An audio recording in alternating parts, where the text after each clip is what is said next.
Hey, it's Chuck. We are not bemoaning the noon kickoff. We are now owning it. It's a badge of honor. We're the lunatic fringe that defines our coach's legacy when it comes to this game. They don't get to define that outside the family. We're cut from a different cloth for Ohioans. He's got it all, man. He's even got the jaw. You know the jaw. You see that jaw and you're just like, yeah, man, that's a dude.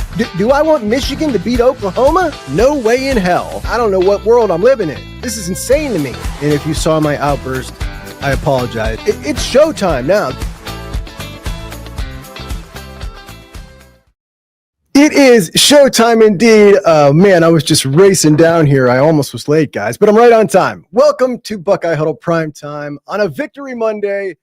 Appreciate you guys so much for joining me today. Hope you had a great weekend. I had a great weekend. I went to see Jameer Brown, the #1 wide receiver in the class of 2027.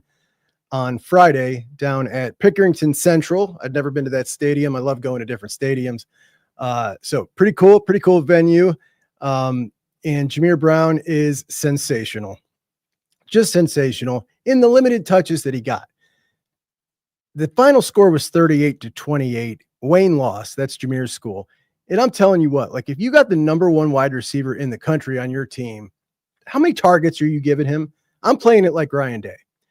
When we look at the offense, Ohio State against Texas, there were 20 total targets distributed. 10 of them went to Jeremiah Smith. Get your best player the ball. He got 50% of the targets. Jameer Brown got 4 receptions on the night, and that's just not nearly enough. Not nearly enough for the #1 player in the country. But he was so awesome. He's so fast. Matter of fact, he scored a touchdown, right? They called it back. And then the quarterback got thrown out the next play for a play. He got in a spat, and the refs tossed both kids out for a play. So they lined Jameer up from like the 20 at Wildcat quarterback because they didn't know what to do. So put Jameer at quarterback. Jameer scores, blows over a safety in the process. So he's tough, and he's fast. Fast as Ted Ginn, shiftier than Ted was at that age. The kid's going to be an absolute superstar, man. Absolute superstar. I cannot wait. It was a whole lot of fun going and watching that. And then I went to the Buckeyes game on Saturday, of course. I've got a nasty sunburn on my neck from the game. I was sitting so close to the sun, just 5 rows from the top of the shoe. Look, we all got to make sacrifices, guys. I was there. I made the sacrifice so that some of you didn't have to, but I've since watched the game several times, and I've got a lot more thoughts. I do appreciate you guys joining me. We'll be very interactive today. We'll see what you guys are bringing. I might try something a little different tonight, and maybe in between segments, bring some of your comments into the show. We'll see how it works out. Not as easy without a producer on this end. We'll work on that. Maybe we can get one of you guys back here in the room, pulling up interesting comments if you see them. But we got a lot to get into tonight. Week 1 of college football is always hysterical to me. You know, the offseason is so long. Well, week 1 not officially over yet, right? We got Bill Belichick tonight. TCU, North Carolina. That's starting right now. Keep me posted on anything that happens there. I am very interested to watch the North Carolina story unfold this year. But my favorite things about the college football season, week 1 results and overreactions are one of them. Because we spend all off season breaking down everything, right? We've got nothing to do in this long off season. We talk about all these different Buckeyes, how we think these players are going to do. We talk about every game on the schedule. How do they fit up in the hierarchy of the Big Ten this year? How are other teams in the Big Ten going to do? We make predictions on all this stuff and all these teams, and maybe you don't make official predictions or put together like a bracket of who you think is going to make the playoffs, but everybody's got an opinion on all these teams. And then we watch week 1, and it either confirms what we thought or we generally overreact and blow it all to hell. And it's great. There is no other sport this fun. And Texas, boy, Texas is all the talk, man. The public perception of Texas, super high, obviously, and Arch has them shook. It wasn't just that they lost the game. Texas and Arch Manning were the odds-on favorite to win the national championship. Texas has been to the semifinals 2 years in a row. They got Arch now in year 3. Pesky Quinn Ewers is out of the way now, and they can enter the superstar, and they're due. They've been knocking on the door, and they've got everything supporting them. Transfer portal, you need a new defensive line. Give me 5. You know what I mean? So the perception was these guys are absolutely going to win the national championship. And that spread and really picked up steam towards the end of the offseason. Then you look at the Buckeyes, man. Those guys come in, take a loss to the Buckeyes week 1, and Texas still has to go to Georgia this year. They still got to play Florida. They have Texas A&M, Oklahoma. I mean, they can still win a national championship. They're a really good team, but that's quite a chore. They could potentially miss the playoffs. I mean, seriously, they can lose 2 more games. They can lose 1 more. They lose 2 more, they're probably out. But on the flip side, looking at the Buckeyes and the national perception of Ohio State, a lot of people were wondering, even Ohio State fans, could Ohio State honestly go back-to-back? And I talked to a lot of Ohio State fans in the offseason that were kind of under the impression, look, this team might lose 3 games, and I'm going to be okay with that. A step back, understandable every once in a while, and a little easier to swallow after a national championship. And when you see so many guys go to the NFL. And many people thought that promoting Brian Hartline was going to take a good half a season to get rolling. Hiring Matt Patricia was, wow. Matter of fact, that's where I want to dive into today. The hiring of Matt Patricia.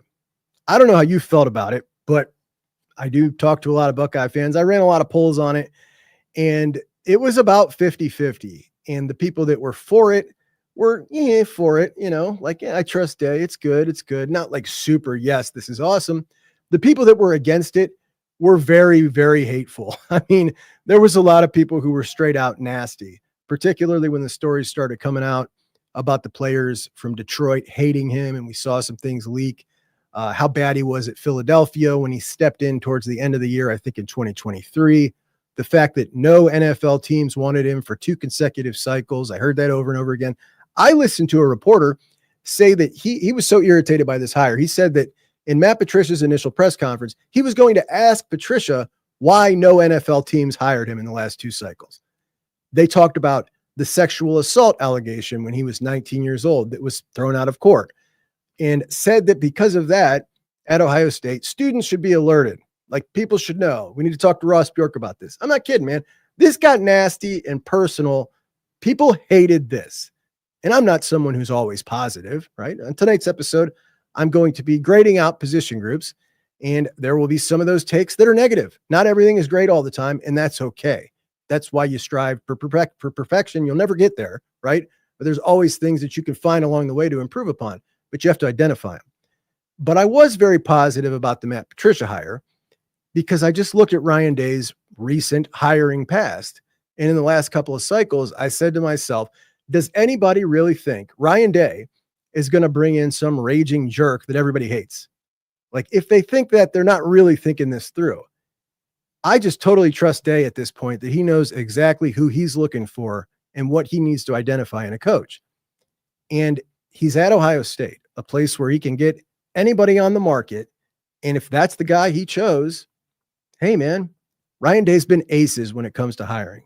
Chip Kelly, Jim Knowles turned the defense around in the #1 defense in 3 years. James Laurinaitis, I mean, that's a layup hire, right? But he's turned the linebacker room all the way around. I mean, it's starting to look like we could be touting and pounding our chest for LBU here in a couple years again. And I can't wait for that.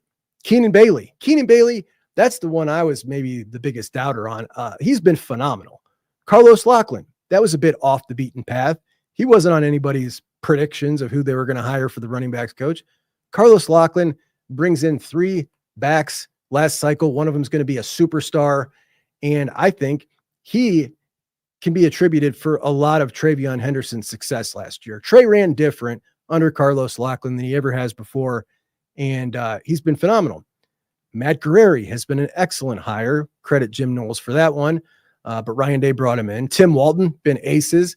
Tyler Bowen was after Patricia, but what he's done with the offensive line, Day structured this with Charlie Dickey and Marcus Johnson. And I honestly think that what they did there is something we're going to see everybody copy, everybody who has a program with those kind of resources, because it's a phenomenal system they got set up.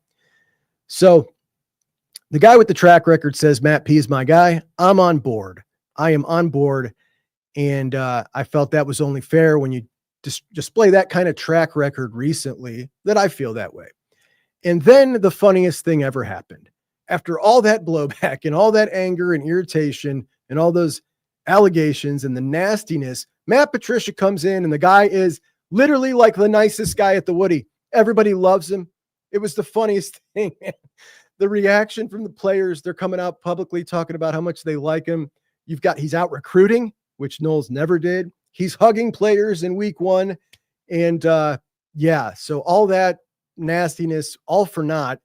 He's a really nice guy. Okay, but can he coach?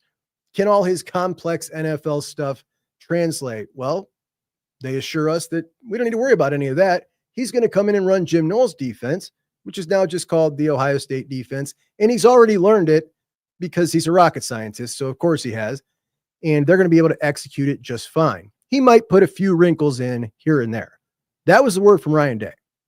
Now, my thought when I saw how everybody was reacting to him, how everybody liked him so much, that what we were going to start to see was maybe he's implementing some of his wrinkles. People are warming up to him. Day's liking what he's seeing, and they're developing trust, that we're going to start to see more and more of his stuff kind of rolling into this defense. And at some point, maybe middle of the season, this defense is no longer going to just be like, okay, that's Jim Knowles' defense with a couple wrinkles, but it's going to look quite a bit different. And holy hell, man, what he cooked up for Texas in game 1, all questions that we had about, will it be more multiple? Will we see more 3-man fronts? I mean, it's all out the window. Like, we saw the way this guy's eyes lit up when he came in and was talking about Sonny and Arvell. And we know that he's a linebacker guy. He was about to unleash Arvell. And those of us who knew what a weapon A8 could be, we knew what was coming. Granted, he had all off season to prepare for this one game. So we need to see what it looks like week to week, but a total masterclass by Matt Patricia, a masterclass. Steve Sarkisian even talked about it in his press conference afterwards. All the different coverages he showed pre-snap that then changed post-snap. They totally rattled the heck out of Arch. And it was so diverse and creative. There was just no way that Sark could have prepared for it. Even if he could have, he probably thought there was no way that Ohio State had the experienced players to install and execute that game plan, which to me was the most impressive thing. Most would say way too much to pull this off with a bunch of new starters. It's too much to ask of them. I'm telling you what, man, some of the things Matt Patricia threw in there were things we have been clamoring for years to see from Jim Knowles. Multiple third downs against a running quarterback in Arch. That was, one of my keys to the game. Make sure he doesn't run. And how did they combat it? Well, they were putting on third down Caden Curry at nose guard, right? Which was funny to see. Caden had several snaps at nose guard. And on a 3-man front with Bo Atkinson and Kenyatta Jackson at end, then Arvell Reese 2 yards off the line in the 3-tech. And he was essentially a spy on Arch, but he wasn't just a spy. He could go. He had freedom to go if he wanted to. He just had to make sure he got him. And there was no chance that he was going to be able to beat him.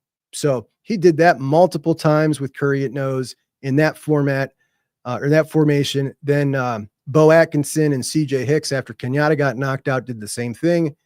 He ran a look where he put the defensive tackles both over the tackles and then played the linebackers tight. He had Kenyatta and Curry and Bo Atkinson and Arvell at the 3-techs, which so obviously Arvell playing defensive tackle is something I didn't have on my bingo card. He played a 5-man bear front, shifting the alignment to the left, and had K-Mac and Curry all scoot over, and then Sonny and Arvell would play on the end. And then he had one linebacker strong side and brought Caleb in as the big nickel, which essentially was operating like the second linebacker. Peyton Pierce played in that formation. He lined up in base one time, and he sent Kenyatta and blitzed Caleb and dropped everybody, all the other 3 defensive linemen into coverage. It was insane. He was doing it. Lorenzo was at safety. Downs was at big nickel a lot. They were lined up cover 2 pre-snap, shifting to cover 3. Jalen McClain was lined up in the box and then at the snap, sprinting back to cover the post. I mean, all of this made it impossible for that quarterback.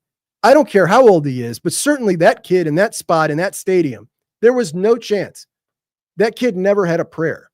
So when you look at the game plan, and a lot of people bemoan the conservative game plan, they knew what that dude was about to walk into.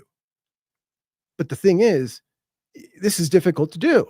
You need 11 guys to do their job. And there's a lot of different jobs going on and a lot of different play calls.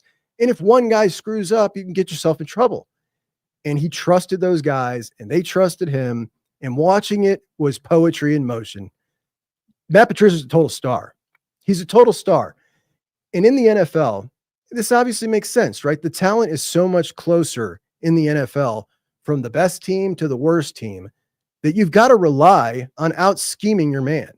College coaches have a huge talent advantage at Ohio State or a program like Ohio State in 79% of their matchups. Jim Knowles admitted it when he came in.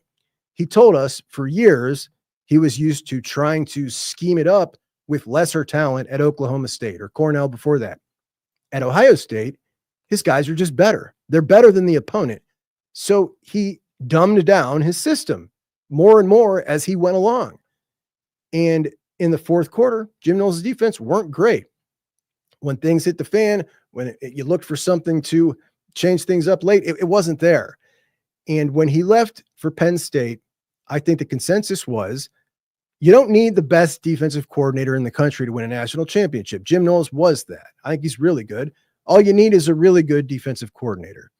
You don't have to have the number one defense. You can have a top 6 or 7 defense and win a national championship. So is this going to kill Ohio State that they lost him? No.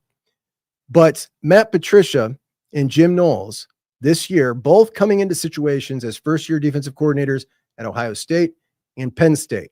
Both defenses loaded with talent. Penn State more veteran. Ohio State has the better defensive coordinator. Ryan Day has found a way to upgrade. And he didn't look around college football and just go find the best defensive coordinator and pencil him in, steal him, and bring him over. He went outside the box and found the guy that he wanted and somehow upgraded from a top 3 defensive coordinator in college football who left him like a child with hurt feelings and went to Penn State. And that game is going to be amazing. That game when Penn State comes in is going to be so great. Again, another top 3 matchup. If Ohio State and Penn State handle their business, they've got one big matchup before that. They got to beat Oregon in a whiteout, so a big advantage there. And then they'll come into that game undefeated too.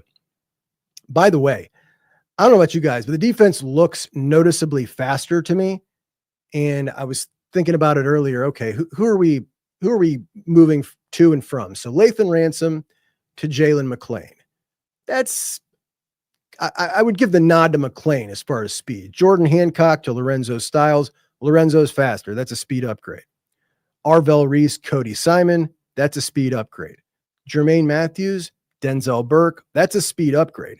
The back 7 is noticeably faster. And that back 7 has an opportunity to be the best in the country. Hands down. I mean, no debate that Ohio State back 7 can be the best in the country. Guys are phenomenal.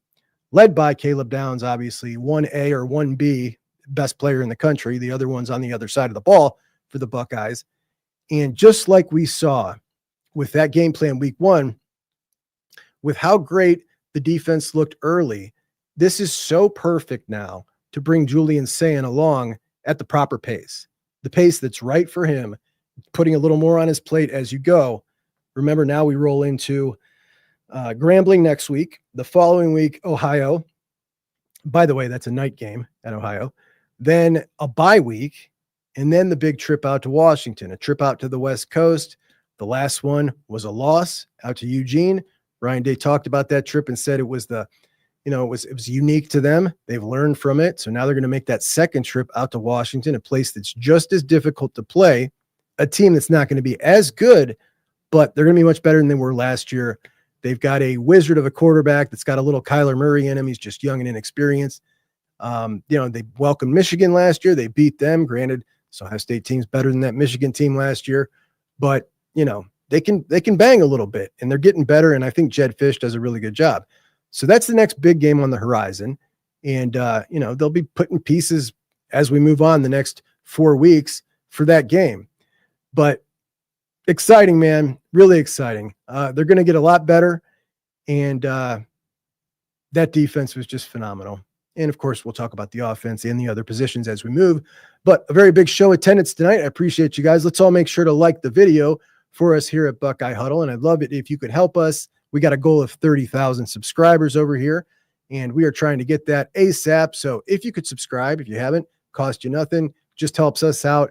And if you're just now finding me over here on Buckeye Huddle and you're unfamiliar with what I do and you enjoy it, of course, you can check me out over at Juck on Bucks. I'm going for 20,000 subscribers over there. You could help me out. That would be awesome too. Let me get to a couple of your comments here, and I will pop back in and do my next segment here. Acu Ninja Girl says, 100% agree, Juck. We're so lucky to have Matt Patricia at this time in his career. He seems so happy, healthy, and having a great time. Jim Knowles did us a favor. Totally agree. Eric says, we shift our defense so much that Arch looked disoriented to me. He sure did, man. You could see it in the poor guy's eyes. Oh, geez, Troy. So according to Penn State fans, Nevada better than Texas, so they will destroy us. This entire argument for who's number one, never thought I'd hear that, man. Like, I get that there's the argument that, look, the preseason rankings shouldn't matter. So while we could say Ohio State beat the number one team, their argument is, yeah, but they weren't really number one because they earned it. They were just, that's what people thought of them before the season. Okay.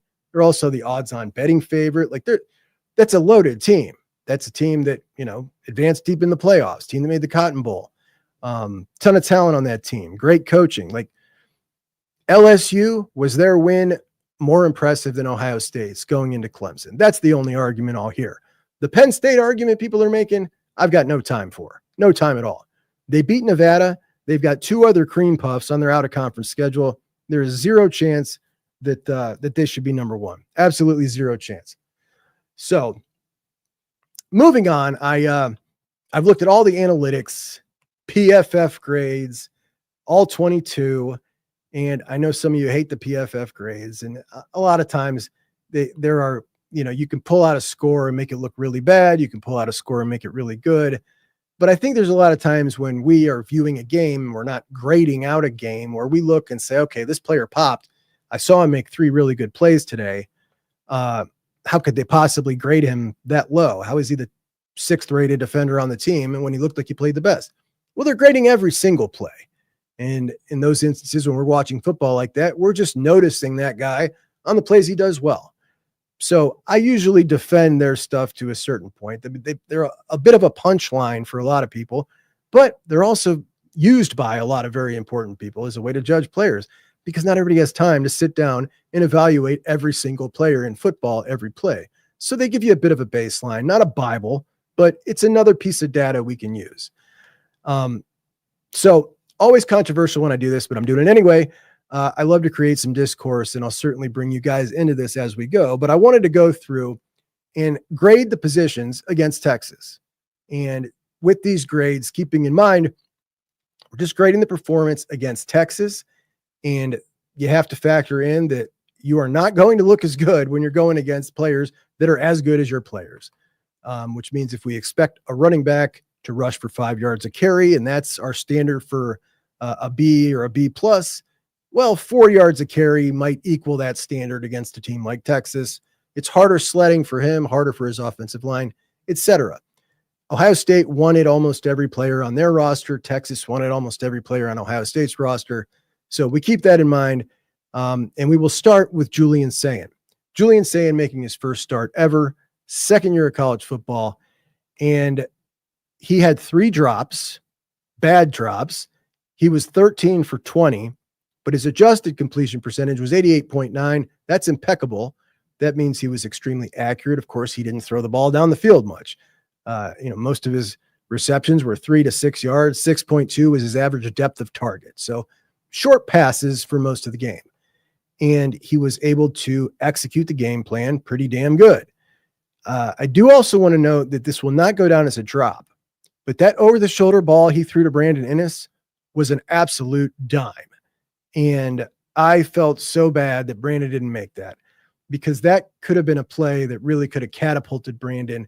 That was an opportunity right there in a huge spot with the whole country watching. And man, he deserved it. He probably makes that play 8 out of 10 times in practice. Didn't make it that day. And that sucks, but a beautiful ball. He had 0 turnover worthy plays, 0 sacks. And I think this is important to note. that when we look back to a guy like a Kyle McCord, who wasn't just not very fleet of foot, but he was horrible about getting himself sacked. He just didn't understand, didn't feel the pocket, didn't know where to move, when to move. It was terrible. Julian Sayin has a real good knack. In addition to that, obviously his quick release is going to help him tremendously, but he's got a real good knack of how long before he needs to bail. And when he bails, he's decisive about it, and he's got the wheels to get the hell out of there. He really does. He impressed a lot of people that didn't know he was so quick. I've heard people talk about it all, since the game. Yeah, man, he's really quick. He is. He's absolutely quick. You could potentially use him to run a little bit at some point if you needed to. We saw several read options where guaranteed it was a give 100%. Like he didn't really have the option to pull it, but I think you could have got some yards if he had a couple of times. I don't blame him for those reads. I think he was instructed to hand the ball off. But the most important thing he did was exactly what he was asked to do. Don't lose the football game. Don't lose the football game. And remember that stat that the Texas fans were spreading leading into this game. And in the last 20 years or something, quarterbacks making their first start against the number one team are 0-18. They peppered that thing everywhere. It was all over Twitter. Well, Julian Sayin is 1-0 against the number one team in the country. So Julian Sayin also had to deal with a pretty crappy running game. He was making it through his progressions. He wasn't just dumping it off. He wasn't looking for a check down immediately. It might have come across like that, but he was making his way through his progressions and taking the relatively easy throws. His touchdown pass to Carnell Tate, a little underthrown, but he put it where his guy was going to make a play on it. And what a catch that was by Carnell. But based on all the circumstances, when we take the whole magnitude of this, as far as Julian Sayin goes, the way he commanded the huddle, the offense, he was such a cool customer. And I think when you looked at that and you looked at Arch had a rougher go. He was in an opposing stadium. But the calmness that Julian displayed in his very first start in that moment, it was impressive, man. It was impressive. So I got to give him a B+.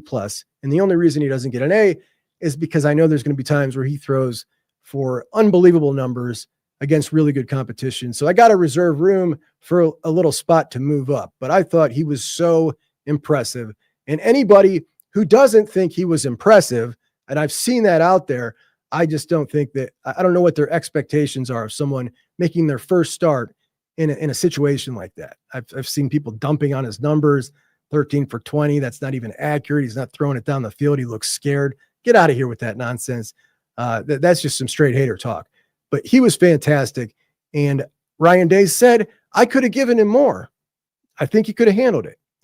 But that was the game plan, and they were sticking to it. And I believe he could have given Julian more. And obviously, I can't wait to see when they do give Julian more. And I'm sure that tomorrow we're going down to the press conference. You can watch that here at Buckeye Huddle.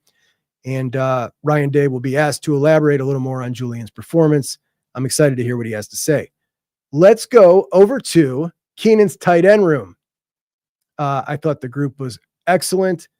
The team was in 12 personnel for 70% of the offensive snaps. So 2 tight ends on the field, 7 out of 10 snaps. Will Kazmarek got the bulk of those snaps, 48 total snaps for Kaz in a day that you were really trying to run the rock. That's why there were so many 2 tight end sets. Keenan Bailey called Kazmarek the best blocking tight end in the country.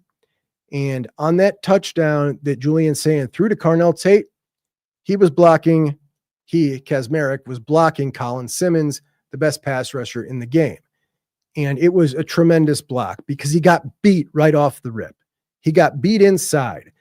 And in this situation, most people are going to trail and try to catch up to him. He knew he was beat, so he 360'd to give up ground and catch him back over here. So he got himself a couple yards here and was able to get in front of him just long enough so Julian could get the ball out. And that was just some high-level stuff right there. And shout out to Will Kazmarek. That play doesn't happen if it weren't for him. Bennett Christian got a lot of snaps, more than Max Clare, in fact. Max had 2 targets, caught 1, and had that hideous drop. And what is it with us, with the big-time players, big-time receivers coming in? Jeremiah drops his first ever target last year. Max Clare drops his first ever as a Buckeye. I guess that probably means really good things coming for Max Clare. Our guy, Nate Roberts, freshman Nate Roberts, got in there as a fullback on 4th and goal. 4th down, man. Like 4th down, you got a fullback, but it's your freshman tight end. I think that shows us how much they respect him, because that is an unbelievable moment to put that kid in, and he did his damn job. So all in all, tight ends, I'm going to give him a B. Solid performance, solid blocking job. On to the wide receivers. Jeremiah, obviously uncharacteristic with 2 drops. We've never seen that before. Matter of fact, that drop in his first game of his career at Ohio Stadium, which very likely would have been a touchdown, was the only drop. That was it. He dropped his first ever pass. We haven't seen it again until Saturday against Texas, where he dropped 2, changed his gloves. I don't know if that was mental. I don't know if those gloves didn't have good enough grip. I don't know.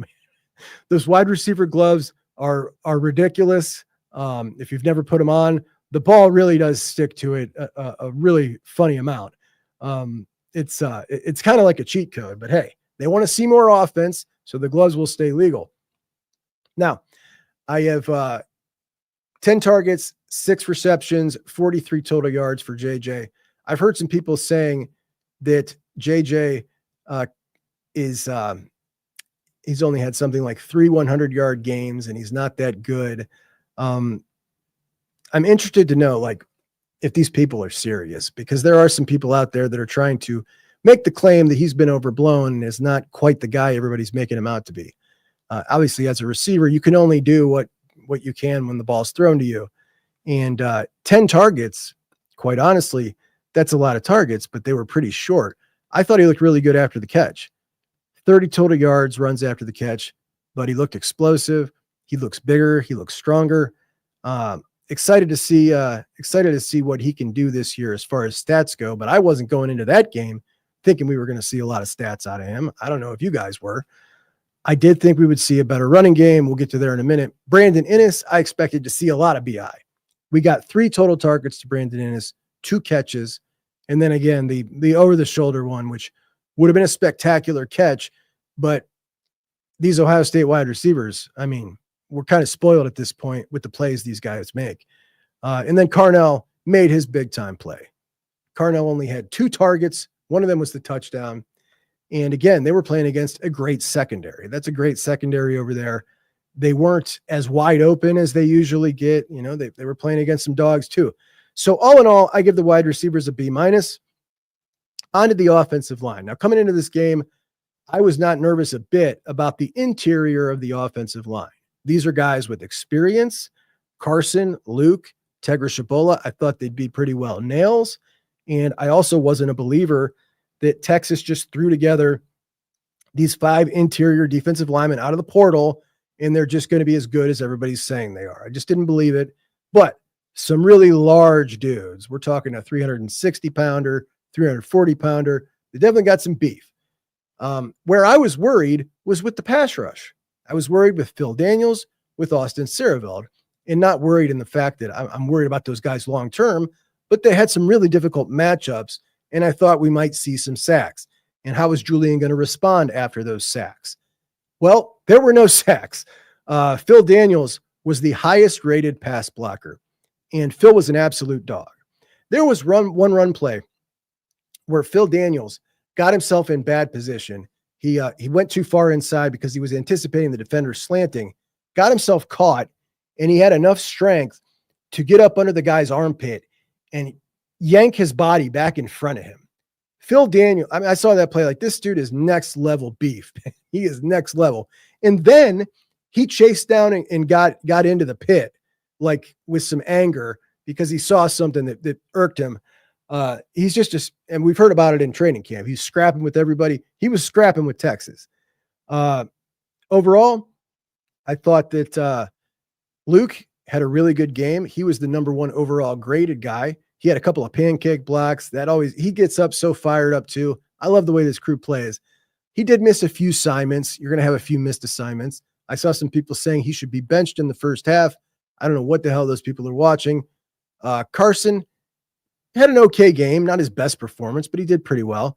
Right guard, right guard was the only position that we didn't see a really good performance. And it's also the only position we didn't see the starter play the entire game. So Tegra did not play the whole game at right guard. Instead, Ethan Anyanwa came in for 15 snaps at right guard. Now, Ethan Anyanwa, of course, was the transfer from Rice, who was brought in to be the starting left tackle. 1 year of eligibility, paid a lot of money, and now he's the sixth man coming in, giving 15 snaps at right guard. They obviously thought he was ready and prepared for that task at right guard. He was the lowest graded offensive lineman on the team and lowest graded offensive player, period, out of 17 players. And it just wasn't good enough. It wasn't good enough, and some of the mistakes he was making looked like, I mean, this is elementary stuff. This is high school level technique that he's not following here on this play. And I'm looking at it like, what's going on with this guy? I know he's got great coaching. I know he's smart as hell. This dude had an offer from the entire Ivy League. Like, he's a smart kid. I don't get it. I don't know what's not clicking with him. I certainly hope that he snaps out of it because he's a nice guy. Again, a really smart dude. And he's driven. He wanted to come to Ohio State to be the best.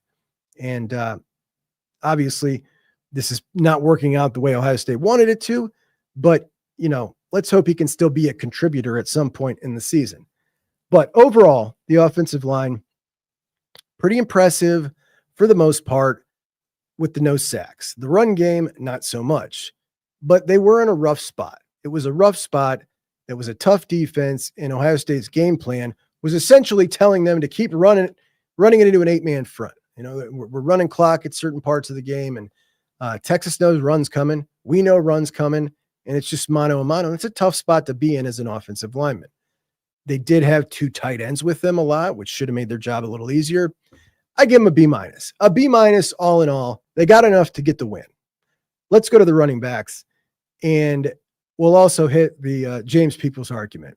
So there were some people who I've seen both on the Buckeye Huddle board and in a lot of the interactions I've had who were big fans of James Peoples before the Texas game and thought he was going to be great. And now they're second guessing themselves. There is no one game that would ever make me come off of my player like that. If that was your horse going into the game, he should be your horse coming out. Just believe in your guy, man. He had a rough game, that's for sure. But, you know, CJ Donaldson, he was better, not that much better. The running backs just didn't have much room to work with. And that was very apparent.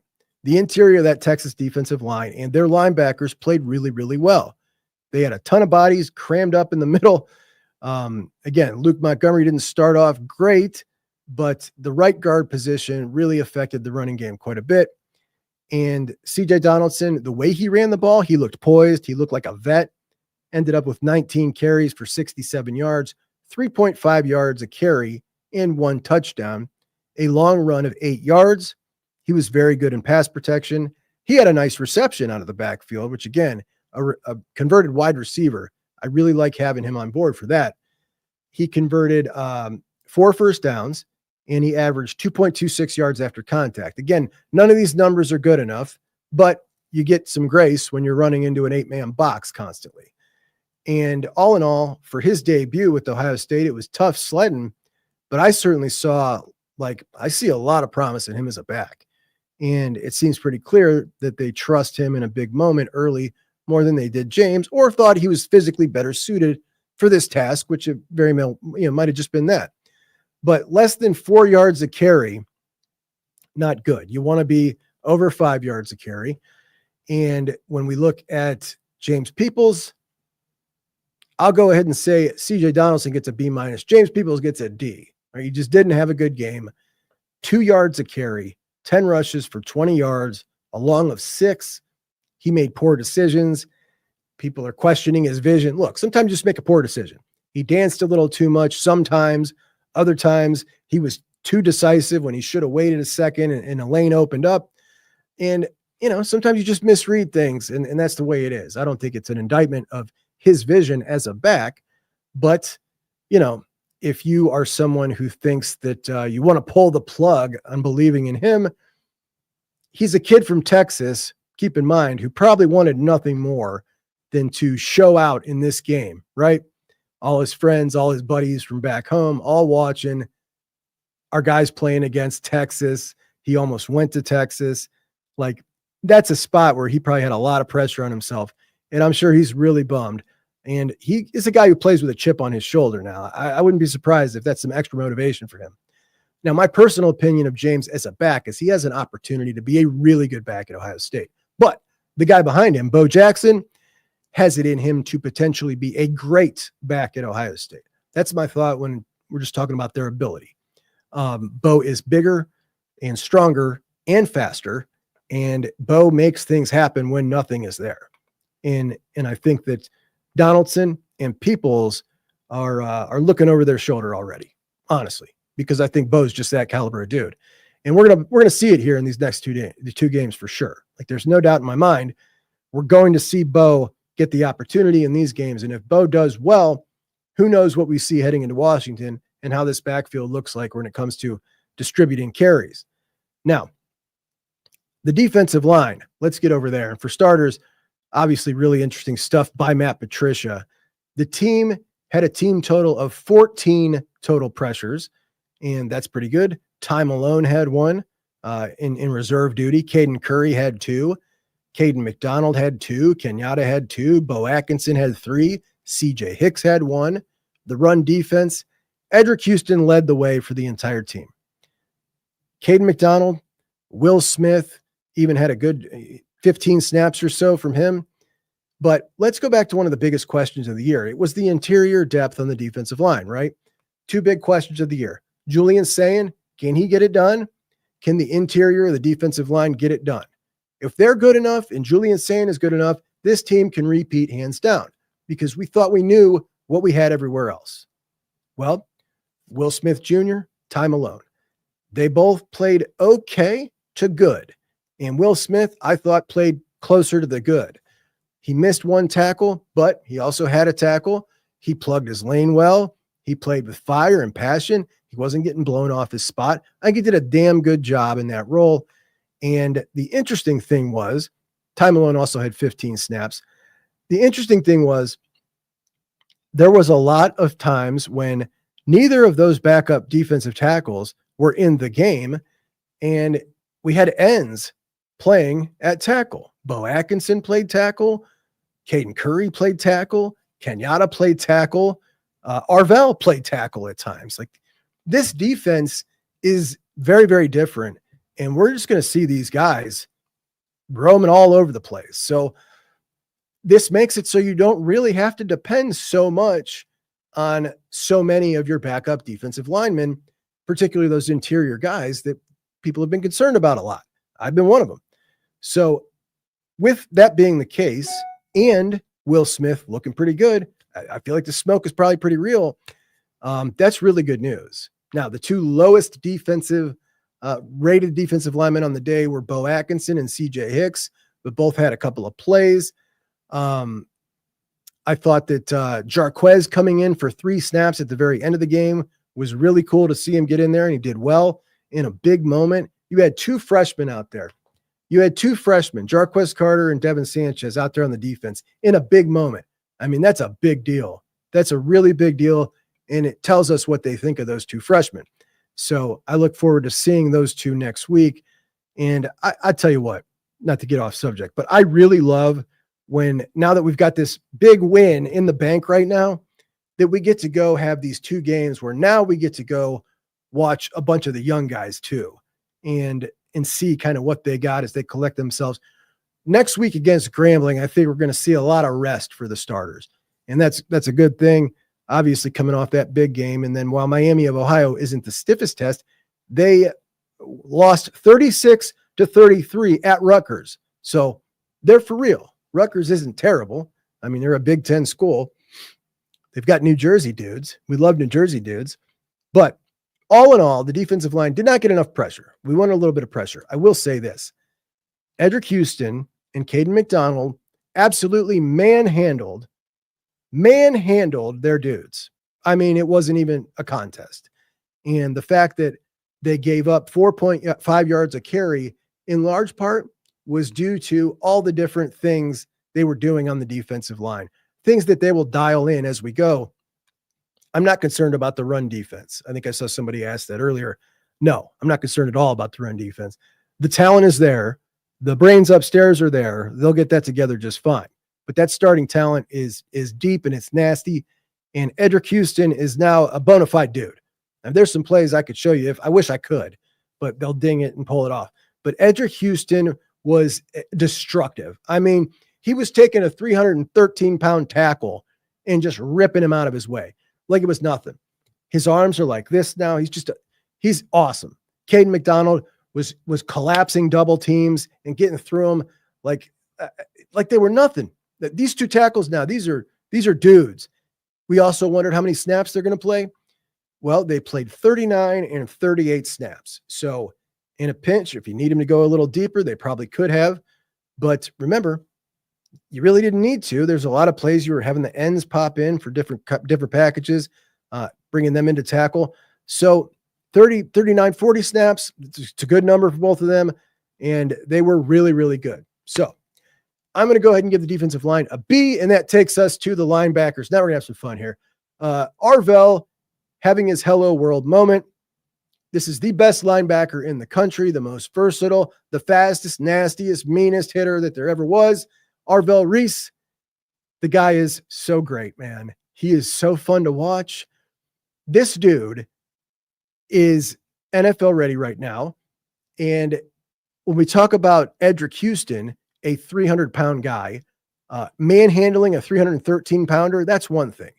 When we talk about your linebacker, manhandling guards and tackles, Arvell was doing that. Just smacking him, knocking him out of his way, knocking him back, and run right through him. It was something to behold, man. 3 total hurries, and he was all over the place. He made 9 tackles, tackle for loss. The dude was amazing. He was amazing. It was certainly his hello world moment for sure. Sonny had 5 tackles, but Sonny was so instrumental in this complex game plan that they ran. He was just orchestrating everything up there, and he's really got the feel for how to play the position. This defense is so insane, man. It is nasty. IGB and Matthews at corner. Jermaine was the top cover man. IGB was the high tackle man on the team. Are you kidding me? Your cornerback was the high tackle man. This dude is an A++ player. IGB, one of my projections for this year was, as much as there were people when he didn't go to the NFL who were openly pissed off about that. They wanted him gone so that Devin Sanchez could play. IGB was going to win the favor back of the Ohio State fan base and become a fan favorite. Now, this is a dude who plays with nasty attitude, talks a bunch of crap, has overcome a big obstacle in his life with his stuttering, and I think it's a great story. So if he can get over the penalty issue and play like this, he's physical in coverage, not getting called for penalties, and making 10 tackles, and he gets in there like he wants it, right? And that is unique in a corner. And so does Jermaine. These two corners are just bad. They're bad dudes. But IGB, comeback player of the year in the eyes of the fan base, that's coming. Now, with the physicality that these guys play with Caleb Downs, it's almost not even worth talking about at this point because everybody just expects perfection out of Downs, and he delivered it again. Perfection. Jalen McLean is the absolute surprise of this team. Now, Malik Hartford and Jalen McLean, the whole offseason, that was a talk. Who was going to play? Jalen McLean, Malik Hartford, who was going to start? What was the split going to be like? At the end of the season, it was Jalen McLean who was going to be most likely the guy who was going to come into spring as the number 1 guy. And then you get into spring, and it was Malik Hartford running with the ones. Okay, well, now it looks like, we head into fall, and they're back to even again. And this was really one of the only battles that we didn't know. So we come out in game 1. Who is it? Malik Hartford? Didn't play. Not a single play. Wasn't on the injury report. I don't know what it was. But I do know that Jalen McLean was unbelievable. This kid, second year, game number 1, was so dynamic. He was so fast. He was lining up in the box. He was lining up at end. He was lining up in the box, then dropping to cover the post. He was slicing in to make tackles through the car wash. He was taking on CJ Baxter, all 220 pounds of him, head on. Jalen McClain, and we know what McCrary says about him. He loves him. He thinks he is a very similar to Caleb in the fact that he's a really heady kid, and he constantly wants to be studying and learning. Super dedicated, beats him into the woody every morning, and a guy that I think is going to be, he's on a path to superstardom. He's on a path to superstardom.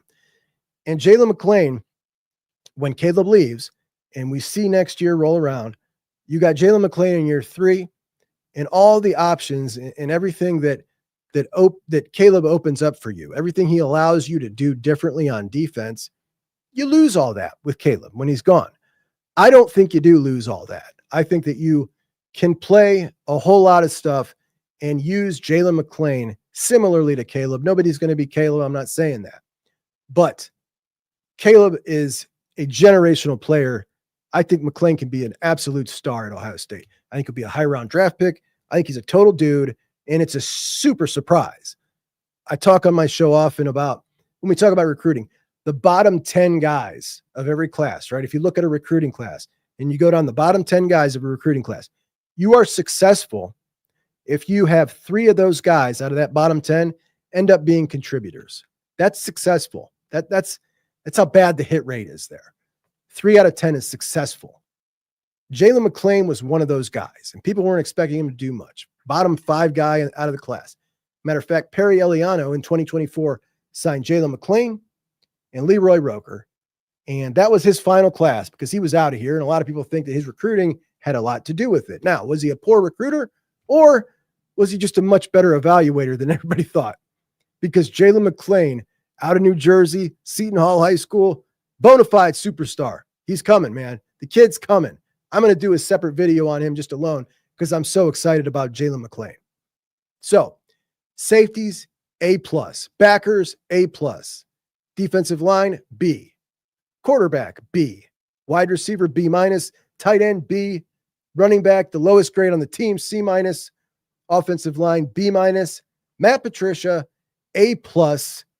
We saw so much out of him. The guy was just amazing. Amazing.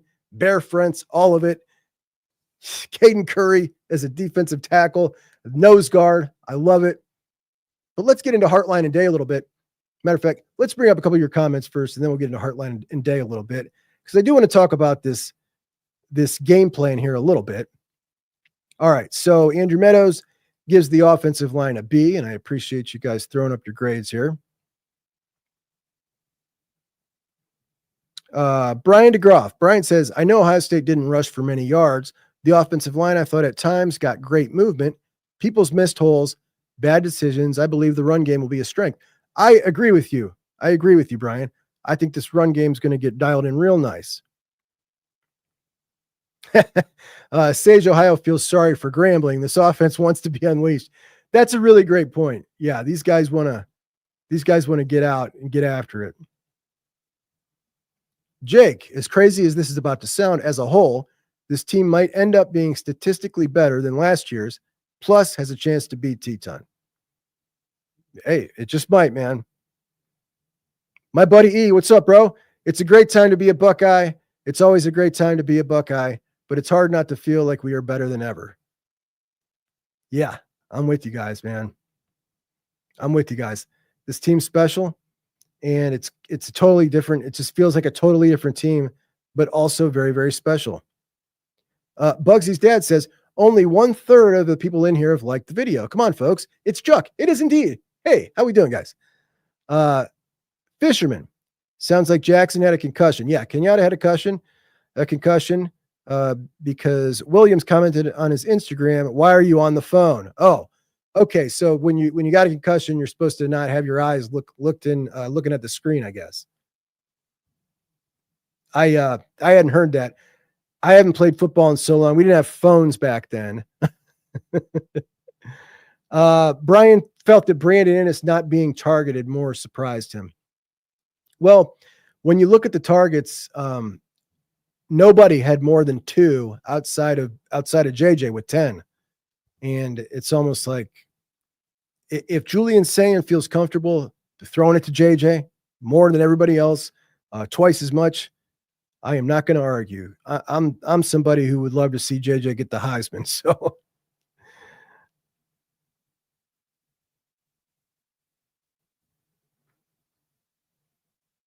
Eric, we had 14 pressures. I think the pass rush will get home soon. I'm not concerned about the pass rush at all. I'm really not. Texas was damn good, man. They were damn good. And I do want to talk. I mean, like there is really no concern coming out of this game. Like a little nitpicks here and there, but there are people concerned, and they just hate the game plan so much because their thought is, if Ohio State ended up losing this game, like what would Ryan Day say? Like, if you go in and you plan on this game, playing conservative like this, and you lose the game, then people are just going to absolutely crush you. And, to that, I would say, like, he managed the game plan based on how the game flow was going. If the game flow was differently, and Texas was proving a little earlier that they could move the ball and they could score, then I think all of a sudden that game plan is totally altered. And he talked about it in the postgame. There was contingencies for everything in the game plan they put together. And I'm certain that offensive game plan with him and Hart was just as complex as everything as Patricia had.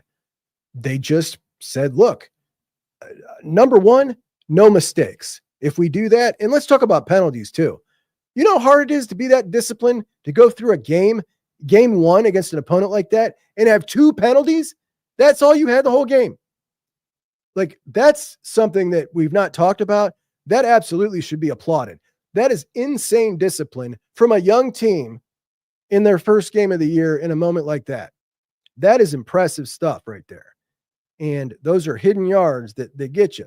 So they were clean, and they were able to get Julian Sayin out of that game feeling confident with a big win. Didn't have to put anything in harm's way. Like, to me, it couldn't be any better. Also, you didn't show anything. You showed nothing, right? There's nothing anybody saw out there. Oh, Ohio State likes to do this with Julian Sayin. They didn't show anything. It was as vanilla as could be. And that's a plus moving forward, going on to bigger competition. Brian, Juck, did tackling concern you? I know the Texas backs are good. Just felt like there were missed tackles that held him to a yard or two. Could have held him to a yard or two, turn it at 6 or 7. No, generally early in the year, that, like, keep in mind, they're just getting back into the feel of tackling. While they do it a couple times during camp, it's just not much. And it's just, it's difficult. You forget some things. You forget the way it feels. It's different. And heading, the first game, like, no, when we see it again, I would start to think maybe, but no.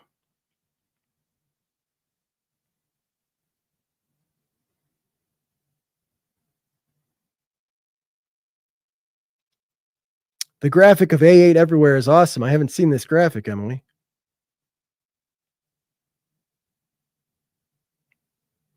What's up, Doug? How we doing, bro?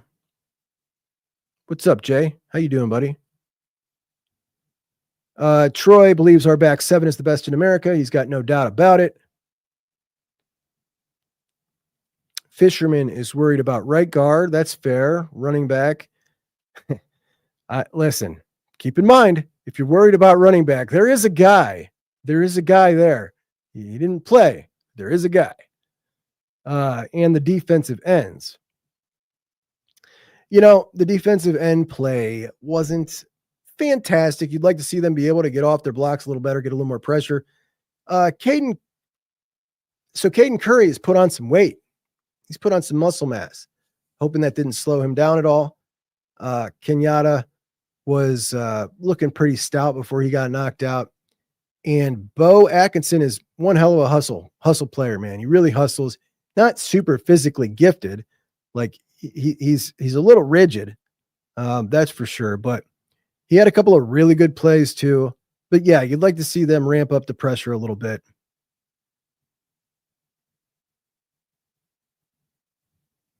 Oh, Troy said in Juck's day they couldn't look at the smoke signal. By the way, funny you say it. Tomorrow's my birthday, Troy. How about that?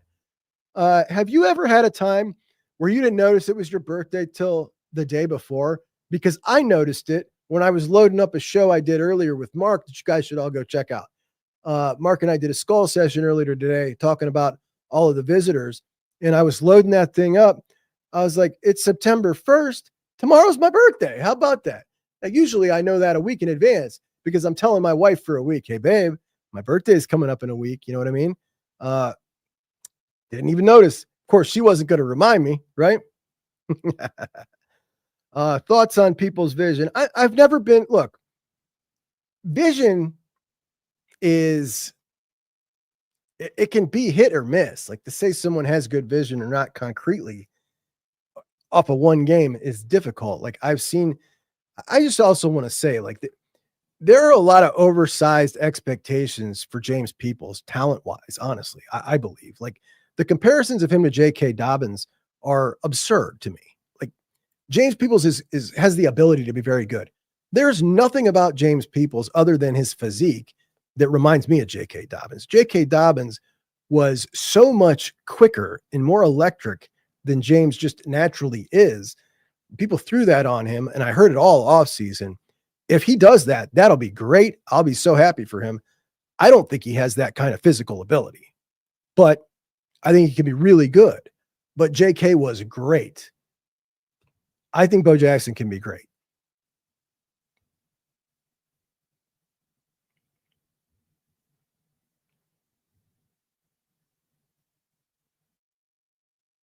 Brennan had to pop in and see the handsome Devil Juck. Thank you. Wearing this shirt that I love. Have you guys got any of these shirts? This is new kind of, I don't know, it's like a throwback shirt. It's this thick material, which I thought I would hate. I really love it. But I do think I look handsome in the shirt, by the way, is why I brought it up. Thanks, guys. Thanks for the happy birthdays. Appreciate you. Jason, it's your birthday too? Happy birthday, Jason.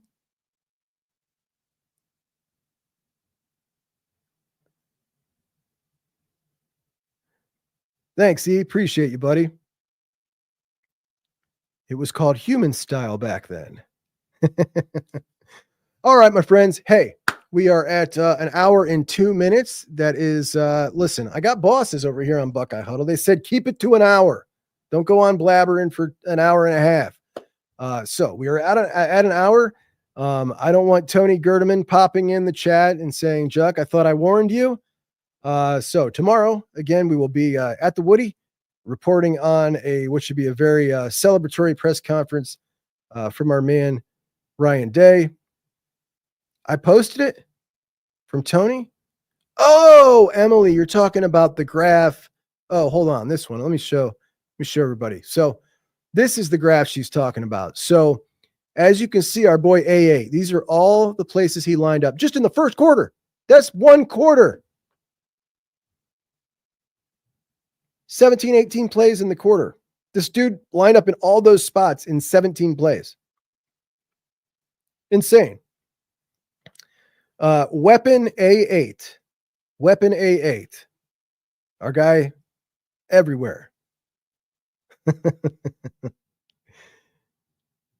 All right. So anyway, don't forget to like the show. Please do subscribe to Buckeye Huddle. Check me out tomorrow morning as I finish up here tomorrow morning on Juck on Bucks. Myself, my man Dylan Davis, we will be giving our thoughts on the game and on the weekend. Dylan and I are about to record as soon as I'm done with this. So that will be up on Juck on Bucks in the morning. So please feel free to pop over to Juck on Bucks tomorrow and check that out. Make sure to give Dylan the business. Remember, Dylan bet on Texas, lost his money. I don't want Dylan to lose money. He's my man. He's my dude. But that's some funny money right there. Anyway, appreciate you guys. Talk to you later. Hey, it's Juck. And I don't think he's going to throw the ball as much as he thinks he's going to throw the ball now that Chip Kelly's on board. And I'm happy about that. More quarterback. The truth is, Ryan Day has made a change philosophically, but it's none of those. You all know who wins. LSU is the drunkest fan base in the country. Start